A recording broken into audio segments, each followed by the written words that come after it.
السلام علیکم ورحمۃ اللہ وبرکاتہ نحمدہ ونصلی علی رسولہ الکریم اما بعد اعوذ باللہ السمیع العلیم من الشیطان الرجیم بسم اللہ الرحمن الرحیم قال اللہ تبارک و تعالی فی القرآن المجید انی جاعل فی الارض خلیفہ صدق اللہ مولانا العظیم۔ معزز سامعین حضرات، سب تعریف اللہ رب العزت کی ذات اقدس کے لیے ہیں۔ اس کے بعد ان گنت اور بے شمار درود و سلام میرے اور آپ کے آقا مرشد امام کائنات حضرت محمد رسول اللہ صلی اللہ علیہ وآلہ وسلم کی ذات اقدس پر۔ معزز سامعین حضرات، علم کی فضیلت کے لحاظ سے یہ آج ہمارا چوتھا ٹاپک ہے، جو ہے میڈیکل کی تعلیم کے بارے میں۔ جس طرح علامہ بیضاوی رحمہ اللہ تعالیٰ اپنی تصحیح کے اندر یہ لکھتے ہیں کہ کسی بھی علم کی اہمیت اور فضیلت اس کے معلوم کے اشرف ہونے سے، اس کی بزرگی اور اس کے عرفہ والا مرتبے کے لحاظ سے ہوتی ہے۔ اسی لیے اس سے یہ معلوم ہوتا ہے کہ کائنات کے اندر اللہ رب العزت نے 18,000 سے زائد مخلوقات بنائی ہیں، لیکن کسی کو اتنی افضلیت اور اہمیت نہیں دی جتنی اللہ رب العزت نے اس خالق کائنات نے انسان کو دی ہے۔ یعنی اللہ رب العزت نے انسان کو سب سے اہم ترین بنایا ہے، اور اس کے بارے میں اللہ رب العزت نے ارشاد فرمایا کہ انی جاعل فی الارض خلیفہ، کہ اے میرے فرشتوں، میں کائنات کے اندر اگر اپنا نائب کسی کو بنانے والا ہوں تو وہ انسان ہے، کیونکہ اوپر قادر کی حکومت، نیچے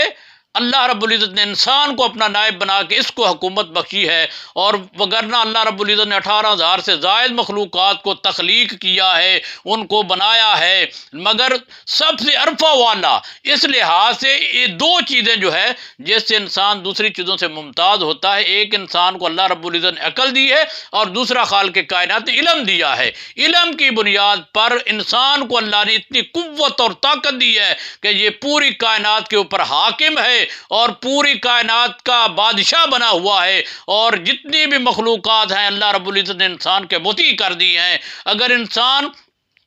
اسی لیے اللہ رب العزت نے کہا کہ کائنات کے جو اختتام کے بعد جب میں حساب و کتاب لوں گا تو دو مخلوقات ایسی ہیں جن کے لیے میں نے جنت اور جہنم بنا رکھا ہے، جس طرح قرآن حکیم کے اندر آتا ہے وَمَا خَلَقْتَ الْجِنَّ وَالْإِنسَ إِلَّا لِيَعْبُدُونَ، کہ میں نے جنوں اور انسانوں کو اگر پیدا کیا ہے تو اپنی عبادت کے لیے کیا ہے، اور انہی کے لیے جنت اور جہنم بنایا ہے۔ تو اس سے افضلیت کی ایک اور مثال ہمیں یوں ملتی ہے کہ مفسرین نے لکھا ہے کہ اس دنیا کے اوپر جب تخلیق آدم ہوئی، اس سے پہلے اس دنیا کے اوپر جنات بسا کرتے تھے۔ جب اللہ رب العزت نے انسان کو تخلیق کیا تو فرشتوں سے حکم دیا کہ ان کو دھکیل دو پہاڑوں کی طرف، ان کو صحراؤں کی طرف دھکیل دو، پانیوں کی طرف دھکیل دو، یہ کوثاروں کی طرف ان کو دھکیل دو، اور جب چٹیل میدان کر کے اس کے اوپر یہاں پر انسان کو بتایا، اور اس سے یہ معلوم ہوتا ہے کہ انسان سب سے افضل ہے۔ اگر اس دنیا کے اندر علم،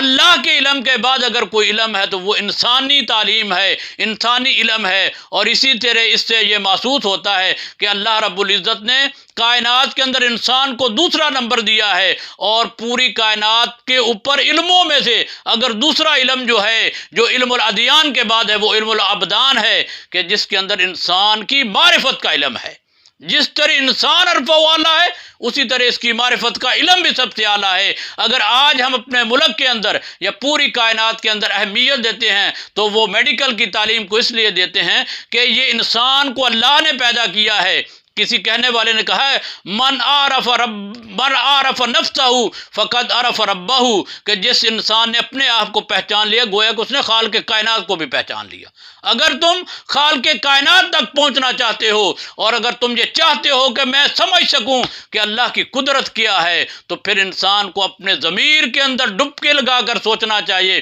اگر انسان اپنے آپ کو سمجھ جائے گا تو دنیا کا بہترین انسان بن جائے گا۔ اس کی دوسری مثال ایک اور جگہ پہ بھی کہ اللہ رب العزت نے حضرت لقمان علیہ السلام کو پیدا کیا۔ اللہ رب العزت نے کہا کہ اے لقمان، تم کیا پسند کرتے ہو؟ ان کے سامنے دونوں چیزیں جو نا سامنے رکھ دی گئیں، ایک طرف نبوت رکھ دی گئی، دوسری طرف طب کا علم رکھ دیا گیا۔ تو انہوں نے کہا کہ اللہ، نبوت سے طب جو ہے یہ کم تر ہے، میں اس کو قبول کرتا ہوں، نبوت جو ہے اس سے بھاری ہے۔ اس مثال سے بھی یہ معلوم ہوتا ہے کہ اگر نبوت ہے یعنی علم ادیان ہے، اس کے بعد علم ابدان کا نمبر آتا ہے، تو اس لیے انسان کی جو معرفت ہے، اسی لیے اللہ رب العزت نے حضرت لقمان علیہ السلام کو اگر طب دی، میڈیکل دی، حکمت دی، تو اللہ رب العزت نے ان کو یہ ملکہ بھی دیا تھا کہ جب وہ جنگلوں میں چلا کرتے تھے تو جڑی بوٹیاں خود بول کر ان کو بتایا کرتی تھی، اے لقمان ہم کو بھی لے چل، ہم فلاں مرض کا علاج ہیں، اگر تو مریضوں کو دے گا تو اللہ رب العزت ان کو شفا عنایت کر دے گا۔ تو ہمیں اس سے یہ سبق ملتا ہے کہ ہم اپنے بچوں کو یا خود اگر علم کو اہمیت کو پیش نظر رکھتے ہوئے عمل پیرا ہوں تو علم الادیان پہلے، اس کے بعد علم الابدان آتا ہے، اس کا نمبر آتا ہے۔ اللہ رب العزت ہمیں اس طرح دین کو اور علم الابدان کو سمجھنے کی توفیق عطا فرمائے۔ انا اقول قولی ھذا آخر دعوانا الحمد للہ رب العالمین۔